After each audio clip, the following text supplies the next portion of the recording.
ভারতের লাখ লাখ সরকারি কর্মী এবং পেনশনভোগীদের চোখ এখন একটি বড় সিদ্ধান্তের দিকে। কি বলুন তো? ঠিক ধরেছেন, যারা সরকারি চাকরি করেন তারা ঠিক ধরেছেন। এইটথ পে কমিশন, অষ্টম পে কমিশন আলোচনার কেন্দ্রে উঠে এসেছে এক চমকপ্রদ দাবি। ন্যূনতম বেতন সরাসরি বাড়িয়ে কত করা হচ্ছে জানেন? ন্যূনতম বেতন 18,000 থেকে বাড়িয়ে 69,000 টাকা করা হতে পারে। কিভাবে আমরা বলছি সেটাও বলবো। এর সঙ্গে রয়েছে 3.83 ফিটমেন্ট ফ্যাক্টর, বছরে 6% ইনক্রিমেন্ট, পুরনো পেনশন স্কিম ফিরিয়ে আনা, সব মিলিয়ে এক বিশাল পরিবর্তনের প্রস্তাব। এই প্রস্তাব বাস্তবায়িত হলে শুধু সরকারি কর্মীরাই নন, গোটা দেশের অর্থনীতি, বাজার, এমনকি রাজনৈতিক পরিবেশেও বড় প্রভাব পড়তে পারে।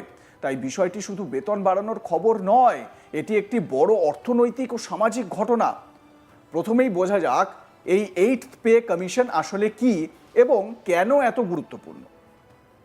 পে কমিশন হলো কেন্দ্রীয় সরকারের একটি বিশেষ কমিটি, যা নির্দিষ্ট সময় অন্তর সরকারি কর্মীদের বেতন, ভাতা ও পেনশনের কাঠামো পর্যালোচনা করে। এর আগে সপ্তম পে কমিশন কার্যকর হয়েছিল 2016 সালে। সেই সময় ন্যূনতম বেতন ছিল 18,000 টাকা। এখন প্রস্তাব এসেছে সেটি প্রায় 4 গুণ বাড়িয়ে 69,000 টাকায় নিয়ে যাওয়ার প্রস্তাব দেওয়া হয়েছে। এই প্রস্তাব দিয়েছে ন্যাশনাল কাউন্সিল বা জয়েন্ট কাউন্সিল মেশিনারি বা NCJCM, যার বিভিন্ন কর্মচারী সংগঠনের প্রতিনিধিত্ব করে।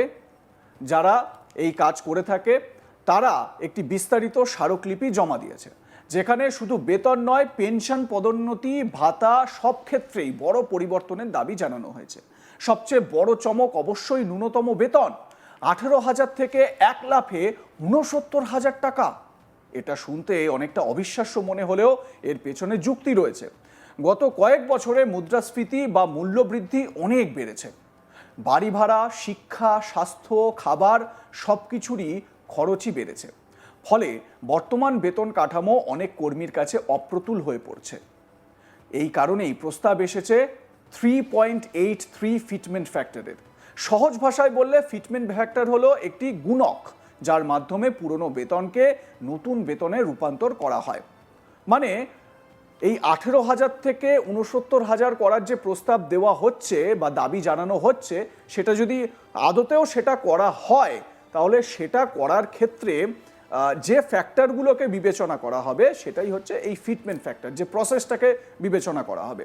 সপ্তম পে কমিশনে এটি ছিল 2.57, এখন সেটিকে বাড়িয়ে 3.83 করার দাবি করা হয়েছে, যাতে বেতন অনেকটা বাড়ে।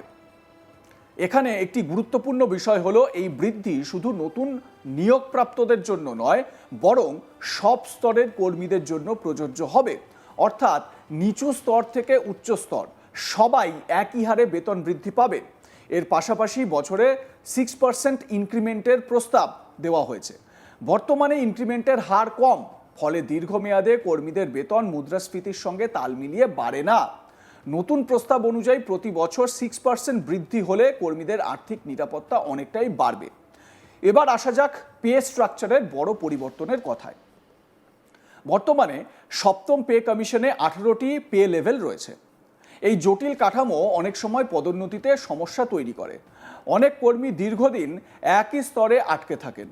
এই সমস্যা দূর করতে প্রস্তাব এসেছে এই 18টি স্তর কমিয়ে মাত্র 7টি বড় স্কেলে নিয়ে আসা হোক। এর ফলে কেরিয়ার গ্রোথ বা পদোন্নতি সহজ হবে, কর্মীরা দ্রুত উপরের স্তরে উঠতে পারবেন, একই সঙ্গে বেতনেও দ্রুত বাড়বে।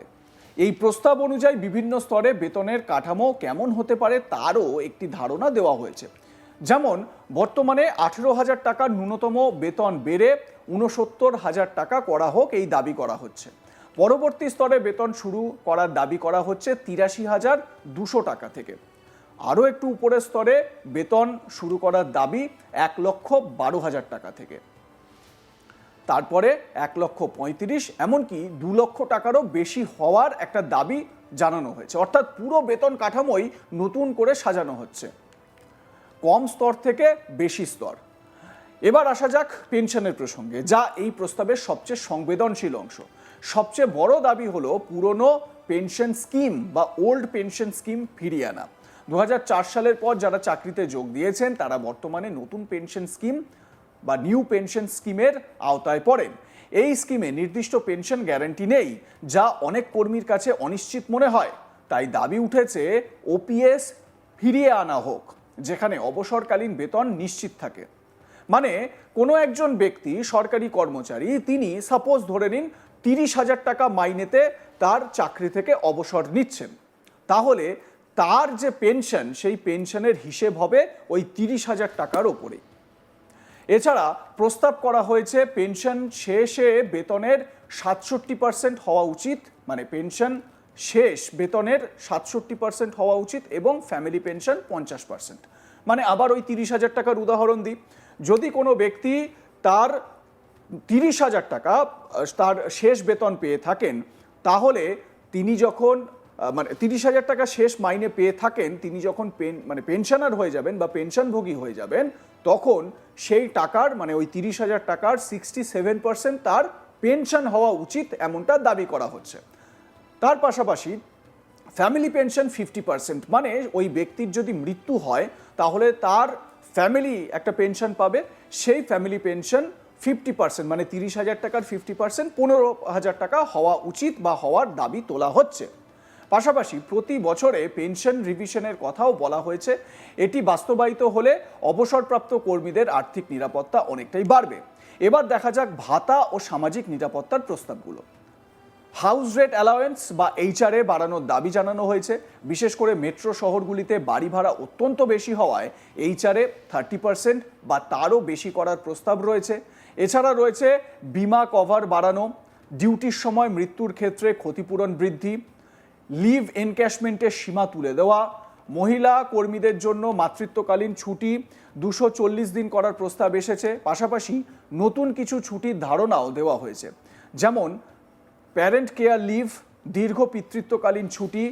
এই প্রস্তাবগুলো দেখলে বোঝা যায় শুধু বেতন নয়, কর্মীদের সামগ্রিক জীবনযাত্রার মান উন্নত করার দিকেও জোর দেওয়া হয়েছে এই দাবিতে। এবার বড় প্রশ্ন, এইসব কি বাস্তবায়িত হবে? মানে এত কথা বা এত দাবি যে তোলা হচ্ছে, এটা কি বাস্তবে পরিণত হবে? আসল কথা হচ্ছে এটি এখনো নিশ্চিত নয়, তবে এই নিয়ে আলোচনা জোর চলছে। কারণ এনসিজেসিএম এর প্রস্তাব শুধুমাত্র সুপারিশ, চূড়ান্ত সিদ্ধান্ত নেবে কেন্দ্রীয় সরকার। সরকারের সামনে বড় চ্যালেঞ্জ হলো অর্থনৈতিক ভারসাম্য বজায় রাখা। যদি এত বড় বেতন বৃদ্ধি করা হয়, তাহলে সরকারের ব্যয় অনেকটাই বেড়ে যাবে।